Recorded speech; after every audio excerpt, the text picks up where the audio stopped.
Got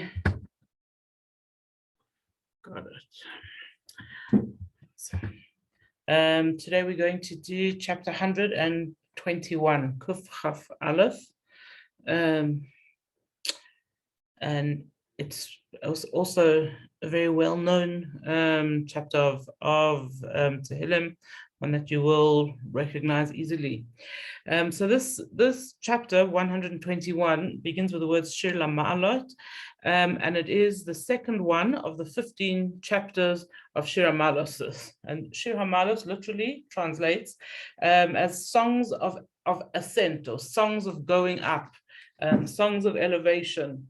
And this group of 15 kapitlach from the one before, this from 120 onwards, the next 15 are kapitlach, the only ones in the whole sefer that begin with these words Shir La'maalot, and they have this special title.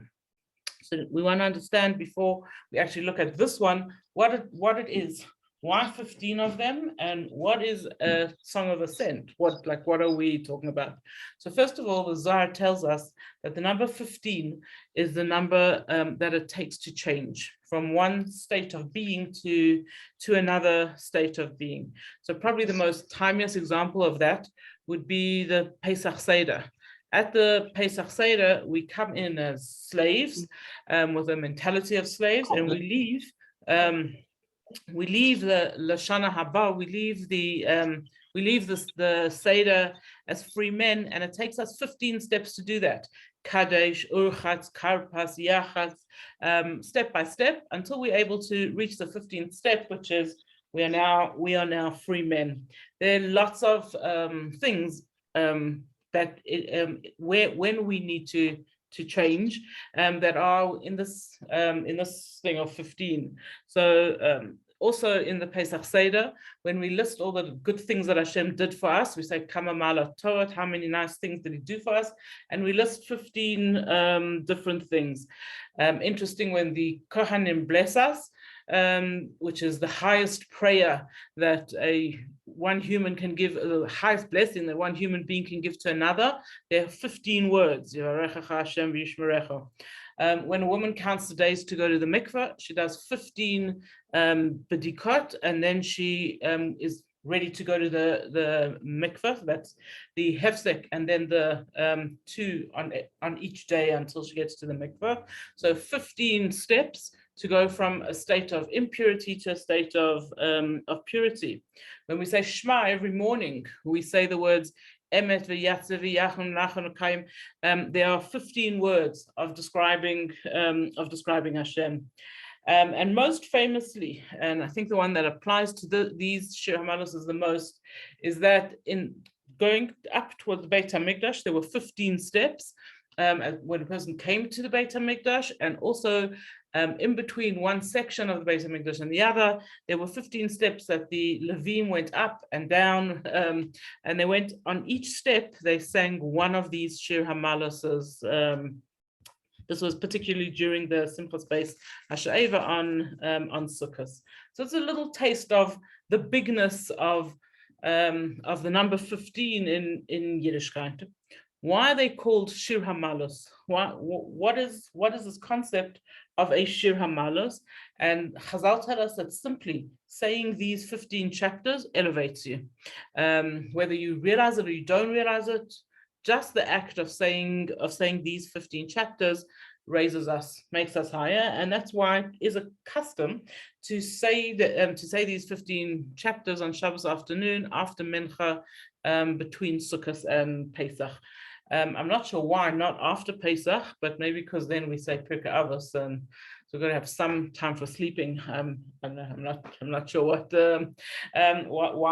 only during those months. Now this one, Kuf Chaf Aleph 121, is slightly different to all the others. In fact, the others all say Shir La'maalot, and this one says Shir La'maalot. So if you know Hebrew a little bit, you know that the lamed is to or for something. So instead of saying a song of ascent or a song of the going up, we're now saying Shir La'maalot, a song for going up, or a song to go up. In other words, all the other songs, all the other Shir Ha'maalot are songs that just by saying them, it elevates us. This one is specific in that if we feel we need elevation, we feel that we're in a low place and we want to elevate, this would be a good kapitel Tehillim to say. Shir, the song La'maalot, to help us to elevate when we need to. And then a beautiful explanation, which is Shir La'maalot is actually an instruction. Do you want to elevate yourself? Do you want to connect better with God? Shir, sing La'maalot in order to elevate yourself. And we know that songs elevate us, that depending on how we sing a song, how it makes it, like what it makes us feel. And definitely there are songs that elevate us. And everybody who comes into a shul over Yom Tov and sings a well-known tune of Kol Nidre, or they sing a well-known tune of Hashem Hashem Kel Racham B'Chanun, just the act of singing a song and a tune that we know elevates us, already moves us into a different place. And so the instruction from David HaMelech, Shir La'maalot, sing in order to elevate yourself. And we told over and over in Tehillim how singing song stirs our soul. I read a beautiful story of the Alter Rebbe. The Alter Rebbe was once invited, could put that in inverted commas, but he was invited to a debate. People who wanted to prove to him that all the new kinds of teaching that he was spreading weren't so good. So he said, okay, I'll come and you can debate with me. You can ask me questions and I'll answer you to the best of my ability. And hopefully by the end of the discussion, you'll understand that what I'm teaching is Torah and it's, and it's good. So he went off to have this debate. There were a lot of people there. And they said to him, so what's the format? Who's going to ask questions? How's it going to work? So the Alter Rebbe said, well, there's two possibilities. Either you can all ask questions and I'll try my best to answer one by one, or I can sing you a song. And after I sing that song, you won't have questions anymore. And they were like, what? And it's exactly what the Alter Rebbe did. He sang his very famous song, the one that we use nowadays for going to, for bride and groom walking down to their wedding. And he sang the song and the people were so uplifted, so elevated.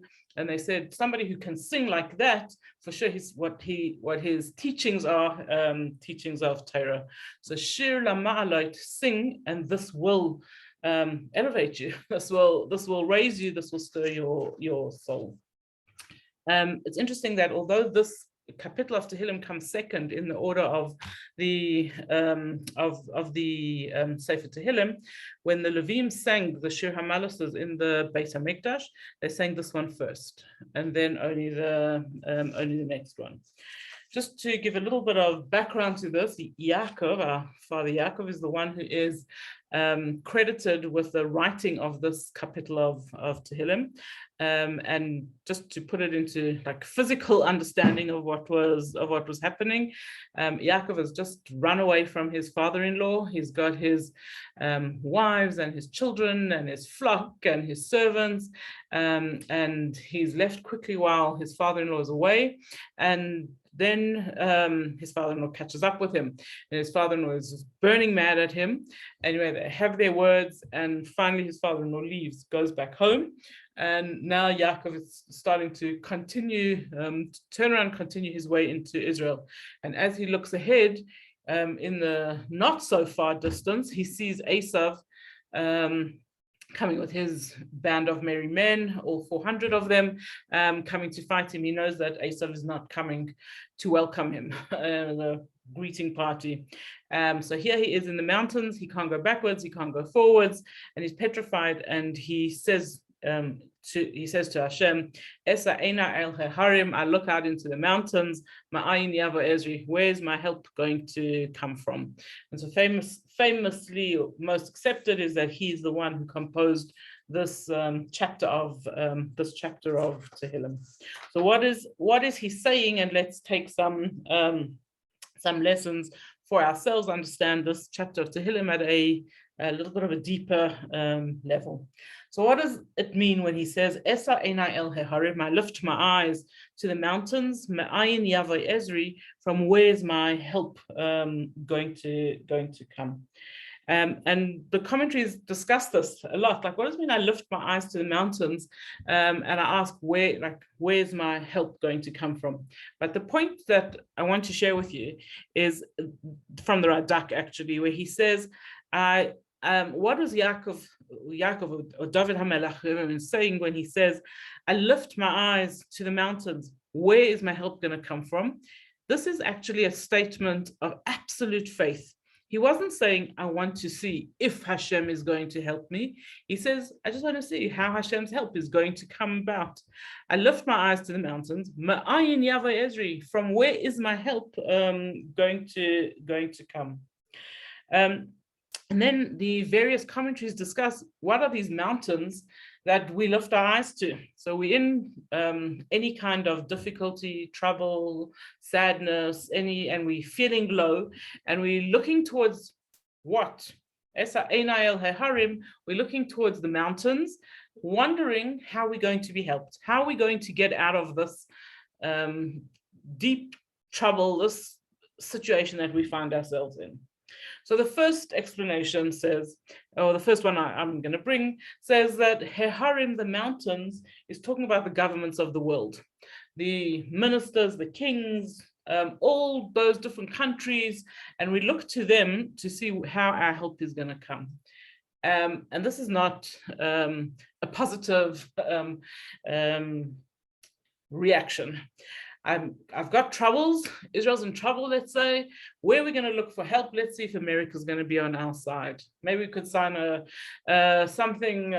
We'll only be okay if this is the president, and things will only be better if so and so signs a deal with us.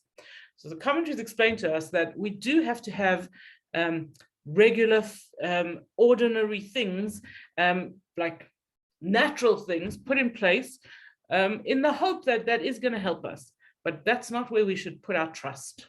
So yes, we could be very happy that Trump moved the embassy to Yerushalayim.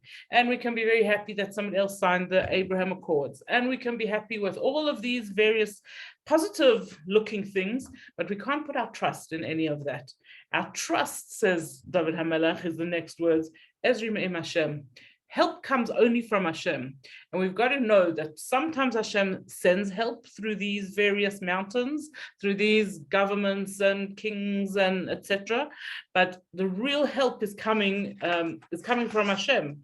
And we have to know that, so that when we don't have the support of any of these mountains, these harim, we still can feel confident that if Hashem wants to help us, Ezri me'im Hashem, Hashem helps us.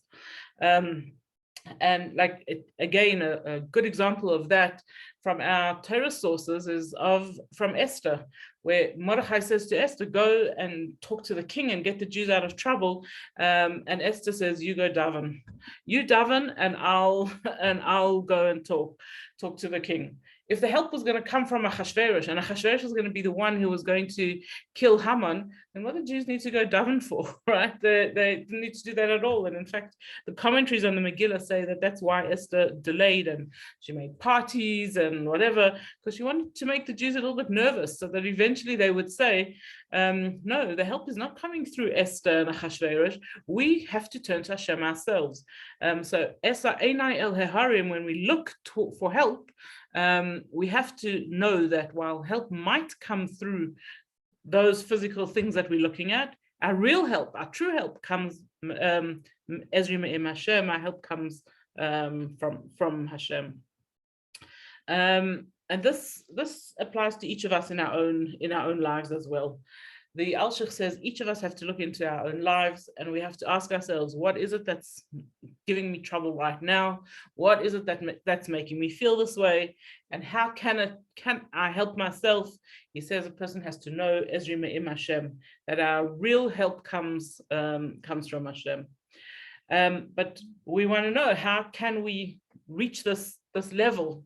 And so other commentaries explain to us that Harim, the mountains, is actually talking about the people who are greater than us, those people who are higher than us, and says, Esa einai el harim. If I'm in trouble, I lift my eyes el harim, to my teacher, to my mentor, to my rabbi, to somebody who knows a little bit more than me, somebody who can motivate me, inspire me, and such people. How come they'll give me help? Because Ezrim Im Hashem, because they will be the conduit to show me, or to help me see Hashem as my help. Another explanation is explaining to us that what does it mean looking at the mountains, at the Harim. So you all know the famous medrash that when Hashem was going to give the Torah, all the mountains started to fight. This one said, I'm the tallest, and this one said, I'm the prettiest, and this one said, I'm the greatest. And only little Har Sinai didn't think that it would deserve getting the Torah. And Hashem chose Har Sinai to teach us the midah, the behavior of being humble. And say the commentaries that what does it mean? Esa einai el harim. If you want to connect with Hashem, if you want Hashem to be on your side, look at the story of the mountains. Look to the mountains and learn the lesson of humility. And if you can be humble, then you can be more sure that Hashem will be on your side. If you can apply the lesson of the mountains, the lesson of humility, then you can know that Ezrim Im Hashem, and you have a much better chance of Hashem helping you in all ways. And the final explanation that I want to give you on this concept of lift your eyes to the mountains, it's written in Yeshayahu that Mashiach will be coming through the mountains. Not sure if I should sing it for you, but there is a famous song, right? He'll be coming through the mountains when he comes. You can sing for yourselves. So you didn't know until now that it's actually talking about Mashiach, that it's Mashiach who will be coming through the mountains. And it says that if a person needs to be elevated, if a person wants to be elevated, if a person wants to be motivated and inspired, they have to look up and expect Mashiach all the time. And that will help us. That will give us confidence, will give us hope, it will give us trust, just looking up to the mountains, in other words, waiting for Mashiach to come. And so that's what the capital continues. Ezrim Im Hashem, my help comes from Hashem, Oser Shamayim Va'aretz, the one who created the heavens and the earth. He then continues and he says, Al Yitein Lamot Raglecha, he will not allow your foot to stumble. Al Yanum Shemrecha, your God does not sleep. And I'll read the next line as well, very famous one. Hine lo yanum v'lo yishan shomer Yisrael. Behold, the guardian of Israel does not sleep and does not slumber. So what does this mean? Okay. Al Yitein Lamot Raglecha, Hashem doesn't want us to stumble. And then says Al Yanum Shemrecha, our God doesn't slumber. And so most of the explanations speak about the difference between slumbering and deep sleep, and says that neither Hashem doesn't slumber, he doesn't have light sleep, and he doesn't have deep sleep. In other words, he's watching us all the time. And if you want to ask, but is Hashem always watching us, right? We often have doubt about that. And we say, well, is Hashem awake, right? Is Hashem really watching? Is Hashem really watching us? What do we mean when we keep on saying the guardian of Israel does not sleep? Sometimes it seems to us that Hashem is sleeping. And in fact, interestingly, it says that in the Beis HaMikdash, one of the first jobs of the Leviim was that they used to stand on the steps in the Beis HaMikdash and they used to say, wake up Hashem, right? It's also words from Tehillim, from chapter 44, where they would say, wake up Hashem. So what is that? Okay, one place David HaMelech says, we've got to wake up Hashem. The other place, David HaMelech says Hashem never sleeps. So we have to understand what is the concept of Hashem sleeping, and why do we feel that sometimes Hashem is sleeping. So you probably know the terminology of what we call Hester Panim, where Hashem hides his face from us. And actually, when we think Hashem is sleeping, what Hashem is really doing is he's hiding his face from us. And so when we ask Hashem, David HaMelech asks Hashem, wake up, don't sleep, he's actually saying, stop the Hester Panim, stop hiding yourself, Hashem. We need to see you clearly. We need to understand you properly. We need to feel your presence, right? Because that's the most difficult thing about Golus. The most difficult, complicated thing about being in exile is that we can't see Hashem properly. We sometimes feel, and sometimes more often than other times, that Hashem is taka sleeping.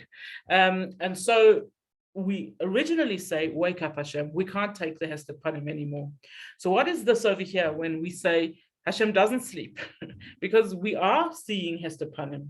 And the big thing, and it really struck me, and I tried to do a lot of research about this, is that actually, if we could come to realize that when bad things happen, God forbid, or when we're just in trouble, or when we just feeling down and out, and we in any kind of crisis, and we feel that Hashem is sleeping, it's because our thought is that if Hashem wasn't sleeping, we wouldn't be going through this. And that's our mistake. Even though Hashem is watching, it doesn't mean that things that we don't like won't are not happening. In other words, while Hashem is watching us, so we could still be in this crisis. God forbid. So what is the big thing then about saying that Hashem doesn't sleep? Okay, telling us like what is that giving us? If Hashem is watching us, then what comfort is it if negative things or things that I feel are negative could still happen? So the commentaries discuss this quite a bit. And the main conclusion they all come to is that the proof that Hashem is not sleeping is not that negative things don't happen, because they do, but the proof that Hashem is not sleeping is that there still are Jews, that there's still a Jewish nation. All other nations have become extinct. There isn't another single nation that's as old as us and that's gone through as much effort from other people to try and get rid of us, and have gone through so many exiles and the Cossacks and the Inquisition and the Holocaust, and one after another, after another, it seems that somebody would manage to get rid of us, Yidden, and they cannot get rid of us. They can't. And why is that? Because Hashem doesn't let, full stop. Hashem does not allow us to be wiped out. And that's our proof that Hashem is not sleeping. It's interesting that we said right at the beginning that Yaakov is the one who wrote this kapitel of Tehillim. Yaakov is the one who Hashem said to him on more than one occasion, "I'll take care of you. I will look after you on your way." Yaakov is the one who over and over Hashem told him he'll look after him, and Yaakov is the one who had a difficult life, right?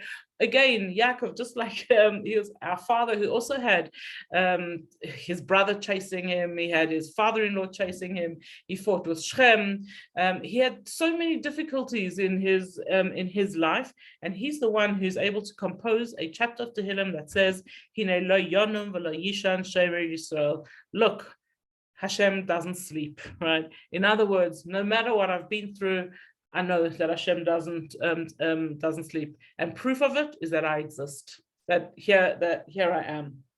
So this itself is a comfort for us. The personal message here, in other words, this was on a collective level, all of Israel, but on a personal level, the one, if we could call it that, who wants us to falter. Where it says, "Al yitena matraglecha," Hashem won't let you falter. This enemy of ours is the Yetzer Hara. And the Yetzer Hara is working from the moment we are born until the 120th year, at least, and further, to try and get us to slip up, to stumble. And what does it mean when we say, "Al yitena matraglecha"? Hashem won't let us stumble, that every one of us has to know that we have enough koyach, we have enough strength to fight the Yetzer Hara. There's some times that we think like, no, this Yetzer Hara is much too big for me. I'm so tempted. This mitzvah is too much for me. Whatever it is, we feel that it's just all too much for us. We have a promise, says David HaMelech, Al yitena mot raglecha. Hashem doesn't just allow you to stumble. He doesn't put you into a position where you're just going to get caught by the Yetzer Hara and go down the stream. But Hashem has not only allowed the Yetzer Hara to be there, but more so, He has given us the koyach. He's given us the ability that if we put some effort into it, we can manage to fight the Yetzer Hara and to win. Carry on with a more positive kind of wording in Pasuk Hey. Hashem shemrecha, Hashem tzilcha al yad yaminecha. Hashem is your God, and Hashem is a shadow on your right side. So here we're saying that even though it seems to us that possibly Hashem was sleeping or hiding, as we explained, you should know that Hashem really guards us. Hashem does take care of us. Hashem is our shadow. Hashem is there with us. And he explains, he says, Yomam Hashemesh le'yakeka. In the daytime, the sun doesn't harm us, v'yareach b'layla, nor the moon at night. So generally in Torah, when it speaks about day and night, it's speaking about good times and bad times. So if you have a look at this and you try and apply that, in the daytime, the sun doesn't hurt us, and the moon at night. So in the daytime, we all feel very confident that, in other words, when things are going well for us, we think that forever things are going to go well for us. We have no worries. We know and we don't really need God in the times where things are going well. We don't stop for a minute and say, is Hashem awake or is Hashem sleeping? Do I see godliness? Do I feel godliness? It's daytime, right? Things are going well, and we're not looking out for Hashem. We don't feel this deep need to be pleading with Hashem to look after us. That's harmful. That itself is very harmful, because we need Hashem all the time. And so Yomam Hashemesh, when things are good, when it's sunny and it's daytime, lo yakeka, that won't harm us. Even though by logic it should harm us, that we abandon God, whatever, we should know it won't harm us. If a person is in a good space and things are going well, it won't harm them. Somebody told me recently, she said, I'm afraid to be happy. He says, what do you mean you're afraid to be happy? So she said, I'm afraid that if I'm happy, that I'll get struck down. And like at first I was like, what are you saying? And then I thought about it, that there's so many people who live like that they're afraid to be happy. And here David HaMelech is saying, don't be afraid to be happy. Yomam Hashemesh. Even when you've got the sun and the day and everything is going well, lo yakeka, it shouldn't harm you, right? You shouldn't feel that it will be bad, because what you should be doing is bringing God into your good life, into your happy life, into your good times. Bring him in there with you. The yareach balayla, and the moon in the night. So when things are difficult, we also have that choice. Can we throw off the yoke of godliness, or can we take it on? Can we realize that when things are difficult, this is the time to turn to Hashem? And so the yareach balayla, and the moon at night. So when things are difficult for us, don't feel bad about turning to Hashem. Don't feel bad and say to yourself, I didn't come to Hashem. I wasn't a good Jew. I wasn't good. I wasn't behaving, and that's, God forbid, why I'm going through these difficult times. Don't think like that at all. Just think that if it's Laila, if it's night, then my job right now is to turn to Hashem and ask Him to make it be light again. So whether it's good times or it's bad times, our job in things to trying to connect with Hashem. And then David HaMelech finishes, Hashem yishmarcha mikol ra. Hashem will save you from all bad. Yishmar es nafshecha, guard your soul. So this seems to be really redundant line in this whole kapitel. He said it 100 times already. Hashem will look after you, Hashem will look after you, Hashem will guard you, Hashem doesn't sleep. And all of a sudden he says, Hashem will guard you from all bad. And the Evan Ezra says immediately, he says, the bad that Hashem will guard us from, if we deserve it, is anything outside. He says, chutz, except for that bad which is inside of us. And the commentaries on the Evan Ezra explain that there's one thing that Hashem cannot, if we can say that about Hashem, Kiviyachol, that Hashem cannot or will not save us from, and that's from ourselves. Our emotions, our feelings. If a person makes a decision to be in a bad space, if a person makes a decision like, I can't say it so simply, but not to be happy, or to be in crisis. If a person chooses that and is not prepared to do anything about it, then even Hashem won't help them. That's quite a harsh thing to say.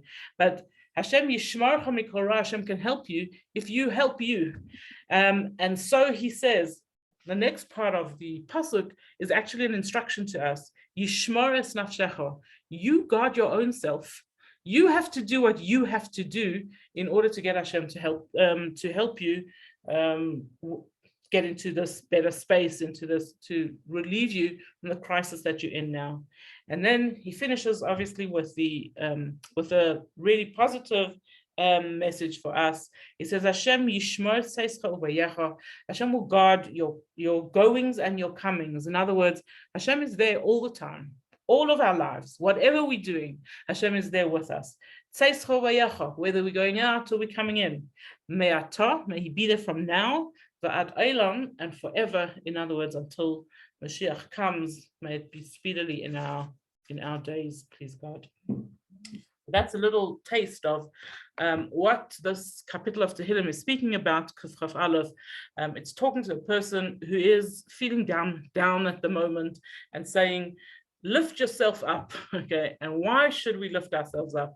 Hashem will help us. If we try to lift ourselves up, Hashem will also help us to lift up. Shir La'maalot is the song for someone who wants to raise themselves, who wants to elevate themselves. So that's this kapitel, Kuf Chaf Aleph.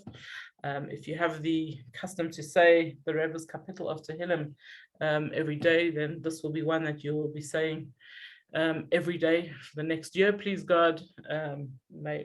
May Hashem guard us all. Wish you all a kosher and freilich Pesach. And there will be no shiurim until till school goes back after Pesach, please God. Thank you, Rif. Thank you, Rivki. It was wonderful. Thank you. Chag Pesach Kasher v'Sameach.